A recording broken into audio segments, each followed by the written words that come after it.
Bienvenidos de nuevo al canal de BTC Consulting 360. Hoy vamos a hablar del propósito de año nuevo que hay que tener, que es hacer por fin los deberes con Bitcoin, ¿no? Empezar a hacer las cosas bien desde el principio. Y para eso tenemos con nosotros a Decentra. ¿Qué tal? ¿Cómo estamos? ¿Qué tal, Álvaro? Pues muy bien, aquí vamos a tocar este tema que muchas veces la gente va dejando y va dejando y va dejando. Dice, no, ya lo haré luego, ya lo haré luego, y nunca llega ese luego, ¿no?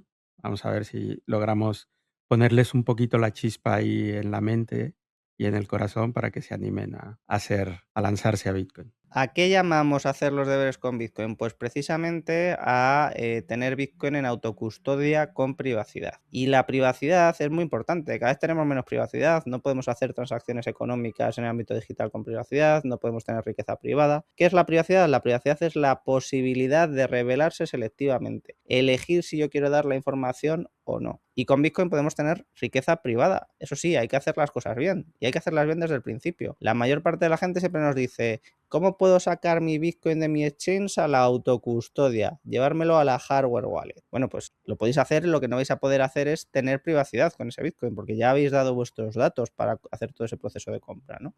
Entonces, lo primero de todo, siempre es generar vuestra semilla y hacer vuestro proceso de creación de vuestra caja fuerte digital y después aprender a comprar sin ceder vuestros datos. Con eso vais a poder empezar a tener Bitcoin en autocustodia con privacidad. ¿Qué más cosas tiene que saber la gente? ¿Cómo empezaríamos por todo este proceso? Pues yo creo que una cosa, esto que estás mencionando es fundamental. O sea, que la gente entienda qué es la privacidad, qué es el anonimato y qué es la seguridad. Porque muchas veces confunden privacidad con anonimato y aunque el anonimato ayuda a mantener la privacidad, no es lo mismo, ¿no? Una cosa privada permite en el momento que tú quieras revelarte, dar información, no por defecto, que eso es un poco lo que comentabas, ¿no? Que ahora nos está pasando de que por defecto nos piden que demos los datos, que demos nuestro nombre, nuestro teléfono, nuestro DNI, todo esto. Y nosotros siempre hacemos mucho hincapié en tener precaución con esto,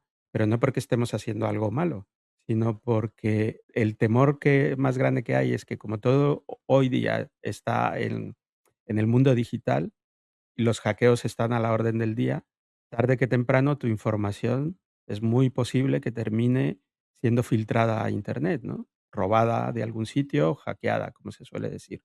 Entonces, si tú mantienes un buen nivel de anonimato y no vas cediendo tu información, pero a la vez vas manteniendo información que te permita, en el momento en el que tú quieras, revelarte, pues eso es en realidad lo que es la privacidad.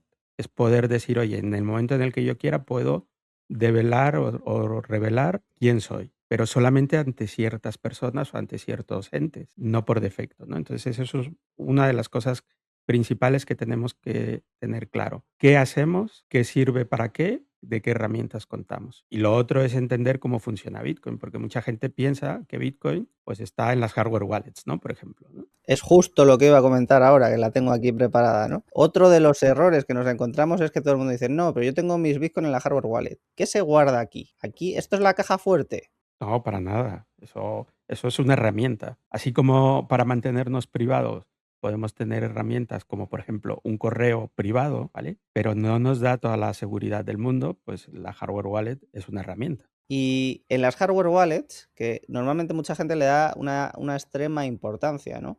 ¿Qué características habría que buscar en la hardware wallet que utilizamos? Bueno, pues una hardware wallet, a ver, existen muchas en el mercado, un montón. Y es muy complicado decir exactamente cuál es la mejor de todas, porque también va a depender un poco de las necesidades de cada quien. Pero bueno, por resumir y por, como se suele decir, mojarnos un poco, vamos a decir que una hardware wallet lo que deberíamos buscar es que sea solamente de Bitcoin. En la recomendación, ¿por qué solamente de Bitcoin? Porque estamos guardando Bitcoin y con esto disminuimos lo que se llama el vector de ataque, es decir, la superficie. Si un fabricante de una hardware wallet tiene que, además de preocuparse por tener el código para que el Bitcoin que está ahí metido sea seguro, y ahora matizo lo del Bitcoin que está ahí metido, sino más bien las claves que están ahí metidas, sean seguras, y además tiene que tomar en consideración que va a haber otras criptomonedas ahí dentro, otras claves de criptomonedas ahí dentro, y también las tiene que mantener seguras, pues eso eleva la complejidad y por lo tanto el riesgo. Entonces, primero, que sea solo de Bitcoin. Segundo, yo recomiendo siempre que sea open source. ¿Por qué? Porque eso permite que no haya puertas traseras, que además toda la comunidad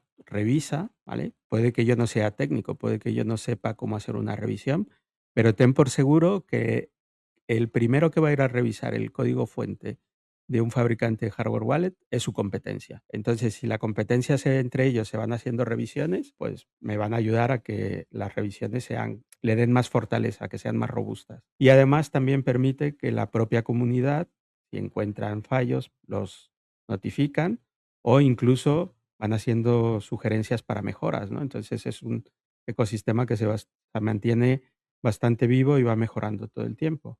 Que tenga seguridad en el sentido de que permita bloquearse por un ping, por ejemplo, que no sea accesible a todo el mundo y que permita, en la medida de lo que cada uno vaya buscando, pues que las funcionalidades sean acorde a lo que yo quiero, ¿no? No es lo mismo, por ejemplo, tener una hardware wallet, sin mencionar marcas, que tenga posibilidad de hacer firmas de multicontratos y cosas así, que una que yo ni lo voy a usar porque no tengo esos conocimientos y simplemente lo quiero para guardar Bitcoin, almacenar y firmar mis transacciones de manera segura. Pues entonces tengo que buscar algo que sea adecuado a mis necesidades. También es importantísimo revisar que la semilla la tenéis bien apuntada, que la tenéis bien respaldada. ¿Qué problemas nos solemos encontrar con el respaldo y el cómo tienen apuntadas las palabras la gente? Pues el principal es que la gente piensa que de entrada las apunta bien, que en la primera vez que las apuntó ya están perfectas y luego resulta que no es así. O sea, la cantidad de gente que se lleva sorpresas es mucho mayor que la que nos imaginamos. Y esto es peligrosísimo porque imagínate tú la siguiente situación, ¿no? Te haces tu semilla, piensas que ya tienes todo bien y te pones a acumular. Y al cabo de 2 años o 3 años o lo que sea de tiempo, dices, bueno, ya por fin voy a mover un poquito de Bitcoin, voy a vender. Y el dispositivo que estabas usando a lo mejor se te ha estropeado o por los motivos que sea, lo tienes que recuperar o rehidratar, como se suele decir, ¿no? En otro dispositivo, tu semilla. Y en ese momento te das cuenta de que las palabras te dan un error. Te dicen, oye, pues error con la recovery phrase o con la semilla. Entras en pánico y has acumulado ahí durante 3 años sin darte cuenta que desde el primer momento lo tenías mal. Entonces, ¿qué es la recomendación? Pues que siempre inmediatamente, una vez que has generado tu semilla, la vuelvas a recuperar. Es decir, que hagas un proceso de restauración de la misma para que te asegures de que está bien. Y esto, bueno, te dejo a ti que lo comentes la cantidad de veces que nos hemos encontrado con esta situación, ¿no? No os hacéis una idea, hasta con nosotros directamente haciendo las pruebas, la gente se equivoca, se equivoca, se equivoca. Y menos mal que las palabras son de una lista, las palabras de la semilla, no la passphrase, pero las palabras de la semilla son de una lista cerrada de 2048 palabras. Entonces, por fuerza bruta, en algunos casos, pues puedes salvar la partida, pero hay otros que es que literalmente se han inventado la palabra. Están copiando palabras que les da el dispositivo y literalmente se equivocan al apuntarlas. Así que imaginad si es importante revisar, ¿no? Otras buenas prácticas recomendadas para hacer bien los deberes con Bitcoin son no reutilizar direcciones, comprar Bitcoin sin KIC, ¿no? Que esto es muy importante, sin ceder tus datos para poder mantener la privacidad. Hay muchos métodos, ¿no? Hay muchas maneras de acceder a ello. Y otra cosa muy importante también es tener un plan de herencia. Pensar en qué pasa si yo me muero, cómo mis herederos acceden a esos fondos. Pero no se lo debemos dar en vida, porque si se lo damos en vida, ¿qué problema suele pasar? Pues que la gente tiende a abusar, pueden cometer errores, pueden ser ellos mismos los que hagan mal ese respaldo de esas palabras, ¿no? Entonces hay que pensar muy bien en todas esas soluciones y para todo ello hemos trabajado durante muchos años en el método Bitcoin 360, una formación completa de autocustodia de privacidad en 8 horas. Y os dejamos por aquí el QR para que podáis escanearlo y escribirnos si os interesa más información para hacer el método, para aprender todo el proceso, que recordad que nuestro propósito de año nuevo es hacer los deberes con Bitcoin de una vez, empezar a hacer las cosas bien desde el principio, y también os dejaremos un QR con la newsletter. Es importante que tenemos una newsletter también en BTC Consulting donde vamos enviando pues recomendaciones, sugerencias, actualizaciones, novedades, artículos. ¿Qué más consejos darías para tener la parte de la privacidad? Una cosa importante que no se suele comentar es guardar y resguardar los comprobantes de las compras que hacéis también, porque eso va a ser importante de cara a poder tener privacidad si queréis aflorarlo en el futuro. Sí, y bueno, yo decía que a ver si éramos capaces de poner un poquito ahí una semilla de aliciente o de duda en el cerebro de cada uno de los que estén escuchando este video para ver si por fin se lanzan a hacer los deberes con Bitcoin. Y para ello, bueno, quiero plantear el siguiente mensaje.